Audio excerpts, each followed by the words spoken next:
तत्कालीन कृषी सचिव व्ही राधा यांनी पाठवलेली भ्रष्टाचाराची फाईल धनंजय मुंडेंनी गायब केली। अंजली दमानी यांचा आरोप, तर राजीनाम्यानंतर मुंडेंनी फाईल परत केली नसल्याचं अधिकाऱ्यांचं स्पष्टीकरण। दमानी यांची माहिती। नाशिकच्या पालकमंत्रीपदासाठी भुजबळांच्या नावाला शिवसेनेच्या सुहास कांदेंचा विरोध। राष्ट्रवादीचे 7 आमदार आहेत, पण ते तुमच्यासोबत आहेत का? भुजबळांना सुहास कांदेंचा सवाल। ठाणे जिल्ह्यात भाजप 1 नंबरचा पक्ष राहील हे सांगण्यासाठी ज्योतिषाची गरज नाही। कल्याण डोंबिवली महापालिकेमध्ये भाजपचा महापौर बसेल, भाजपच्या गणेश नाईकांचं वक्तव्य।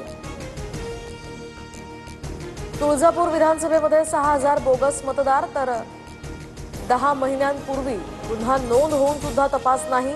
बोगस मतदार यादीमध्ये तेरणा इंजिनिअरिंग कॉलेजचे विद्यार्थी। खासदार ओमराजे निंबाळकरांचा आरोप, तर निवडणूक आयोगानं अहवालही मागवला।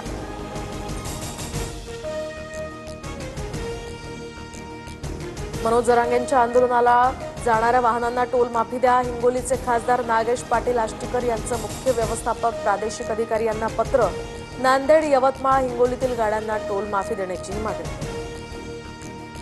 गणेशोत्सवात कोकणात जाणाऱ्या गणेश भक्तांना टोल माफी। सार्वजनिक बांधकाम मंत्री शिवेंद्रसिंग राजे भोसले यांचा महत्त्वपूर्ण निर्णय। मुंबई गोवा महामार्गावर खड्ड्यांचं साम्राज्य। चिपळूण या ठिकाणी वशिष्ठी नदीच्या पुलाजवळ मोठे खड्डे पडल्यानं वाहन चालकांची डोकेदुखी वाढली। राज्य सरकारी कर्मचाऱ्यांचा ऑगस्ट महिन्याचा पगार 5 दिवस आधीच होणार।